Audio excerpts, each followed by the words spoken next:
Ladies and gentlemen, I would like to present to you my slideshows for today. A sample informal psychoanalysis with data utilization of Ben in relevance to Arknights. He likes dragons. Forms.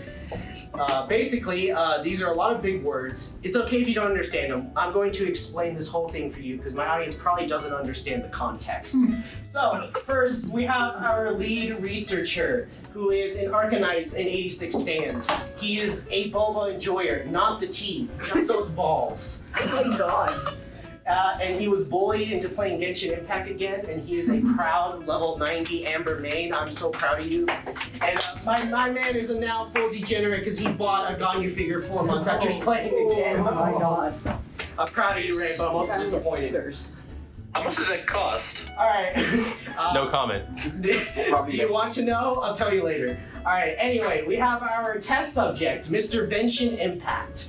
He is a self-employed clown, has certified trash taste, self-employed clown. He's an endgame masochist and unfortunately a victim of the Hoyoverse games. I mean, I love the Hoyoverse games. They're my favorite games. And of course, funny enough, I have not played Arknights prior to this study. And yeah, that's me begging Mahoyo for my 5 stars. And of course, just in case my audience is not aware, what is Arknights? Put simply, Arknights is anime chess. If you don't believe me, you can go Google it for yourself, or you can go play it. It is free. We are not responsible for any gambling that you get into. Hey Ben, say the word Arknights again. In relevance to Arknights. I have not played Arknights. What is Arknights? Arknights. Arknights? Arknights. Alright, we get into the lore. How did this happen? Alright, on October 2023, Ray was like, Ben, do you want to do an Arknights tier list? And I was like, sure. He was like, how do you want to split this up? I was like, nah, we're going to do this all in one go. And this is how Ray and I felt 2 hours in. Which one is which? You can take your guess. Get out. It wasn't even 2 hours. No, it was. It Oh was. my god. No, there's a lie. It was longer. And there's more now. I'm gonna cope that it was 2 hours. Because it all started to merge into one after like halfway through. So yeah, this is the tier list. On YouTube, I will have the image on screen, but you know, you can pause and take a moment to look at all 299 plus characters and see how I'm ranking. I'm sure everyone in the comment section will write me a very nice essay of why my opinion is shit. But this tier list is actually not too important because no one cares about tier lists. But the final piece of this puzzle of how it happened was Ray was like, okay then, now I'm going to make a paper psychoanalyzing you. And I was like, bet. I didn't think he actually would. So 2 months later, my man gives me a 23-page paper, and I you not, this man actually cooked. He wrote like the best research paper I probably ever read during college. Wasn't it 2 weeks later? No, it was 2 months. It was It was a long He time. gave it to me basically in December. Oh, okay. So, you all must be wondering though, what is actually in this paper? So let's get into the meat of it. So, obviously, if you don't know what tier lists are, there are tier list rankings. Put simply, S tier is the greatest appeal to the subject, me. F tier, which we have also nicknamed it, put it in dog, is basically where everything I despise or dislike goes in. Basically, I am a hater if you're in F tier. And then the other tiers are basically, you know, I like you, but not as much as them. It's basically that Top Gear meme. And yeah, basically I was judging the characters solely on appearances, but I was allowed to ask for additional information from Ray if requested. The study was held in a public environment, aka the anime club room and the food court. And Ray notes that there may have been a small amount of outside influence that may have affected my rankings. Ray, that is an understandable note. I understand that. However, as the test subject, I can assure you I am a man of free will, and I do not give a about your opinions or this person's opinions, and I would put your favorite character in dog just to piss you I off. swear to God. And I'm sure I did. I'm pretty sure, what was it, Five Meta that really annoyed me? Yeah. Yeah. I don't know which one it was. Alright, so obviously there was a lot of data, so we gotta process this. So Ray decided I'm gonna split all the data into these following categories. Pretty self-explanatory: gender, age, the species, and then hair theme / clothes and hair colors. And then breaking it down into subcategories. But of course, you know, we can't have an actual study without some math. So to better visualize the data points and compare them, the data was normalized to a range from 1 to 0, so that the net sum of every category S to F under each subcategory amounts to 1. This is conducted using the following magical formula, math. And as you will see in the following graphs, the normalized data will be on the y-axis and the categories will be on the x-axis. All right, and now comes the part where I expose myself. All right, so starting off, gender. You know, very, very simple graph, male and female. Non-binary was not considered because the sample size was too low. Put simply, Ben likes his waifus. Which... Except in the S tier, which is actually a higher male. Well, listen. Future Ben here. Yeah, I still have no explanation for this. Gender alone, it's not, we can't tell enough from gender alone from these data. We actually need to consider age into the equation. So, put simply, we can notice a huge spike when it comes to the rating of young characters who are male. As you will notice, they are pretty much majority D tier. I hate them kids, put simply. As for these two, honestly, as Ray points out, they hover around the 0.22 range, which basically means that I don't really have anything for or against male characters who are not young. That do be you though. Oh wait, sir. As for the female age distribution, this is basically what you see for the average male Gacha fan. Thankfully for young characters, it's pretty much in the lower tiers. Otherwise, the FBI would be at my door. As you can see, though, adolescents, it's hit or miss. It's pretty average, but you will notice that my man's loves them immature and older characters, older females. We love our Tommy mommies. Yes. All right, now we really break it down into species. So, first three graphs, obviously, I don't think it should be a surprise as the DragonLordLeda. Love my dragons, what can I say? Ray did categorize demons in the same category. To be fair, without knowing anything about the characters, they all look the same. So I think this is still racist, fair. bro. That's species. Anyway, for angelic species and the non-horned species that are not draconic or demonic, basically Ray pointed out that these distributions are pretty normal. He doesn't really have any strong preference towards them. All I'll say is that angelic species, honestly, it's not that I have a problem against them. It's just that demons are typically depicted to be way cooler. And it's just cooler to be a bad boy. All right, now we get into the last four charts where I have a lot to say. So I proceed to pleasure myself with this. What the Alright. Any particular one you guys want me to start with? Start with the fish. Okay. First of all, this is my friend's image that he sent to me years ago, and I will never. Yeah. So put simply, Ray observes that Ben really likes oceanic species.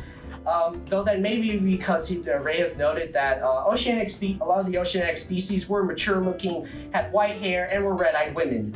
Ray, that was 100% factual, and I can't believe you called me out in your goddamn essay. The analysis worked. They're all psychotic as well. Yeah. Wait, what? All of them are psychotic. Even better. All right. Yeah. Put simply, I like fish. Would that not be? Anyone you want to look at next? Yeah, I like how all the ones on the furry scale are either. Okay. This one, as Ray pointed out, this one cannot be read or interpreted simply because it has a sample size of 8. Of course, I know some of you are gonna look at this graph and think Ben is a furry, or Ben he is very questionable in how he feels about furries. He either loves them or hates them. I think the sniper rifle should really point out my stance on furries. You love them. Off. I just know what you like. The Ranger sword again. Did they really? Yeah. All right. My Anyway, game. I guess we'll just go to the animalistic species. So Ray has pointed out that there are 2 small spikes in A and C tier. And basically, Ben is really impartial towards certain characters that just have simple animalistic traits. Put simply, it's A tier if I really like the animal that they chose and how they incorporate the design. It's C tier otherwise, because I mean they're fine, I guess. What's the difference between the animalistic and the... So, as Ray pointed out, the animalistic was basically kind of like the default category for everything else. So basically, cat ears, dog tail, all that. That's basically if they weren't this or a full on like half breed of like dragon or draconic, they pretty much went here. And yeah, the last chart basically is me attempting to be normal in society. Believe it or not, guys. What did I write? Yeah, basically, design. When it comes to humans, design alone is not enough for me to rank them highly. I say that, but I don't remember why so many were in A tier. Ray, do you have any comment on this? Because you said this. You said that avian was like feathers and. Yeah, they basically the whole thing was like if they look like a human or like if they're because they don't have any like distinguishing features, just throw them in there. You like generally liked them, but like you didn't like them as well enough as like other different species. All right. Yeah, this is me attempting to blend into society. I hope He cannot escape the allegations. I'm not gonna beat the furry allegations. All right, and as for our final three graphs, I think that these are all go pretty similar.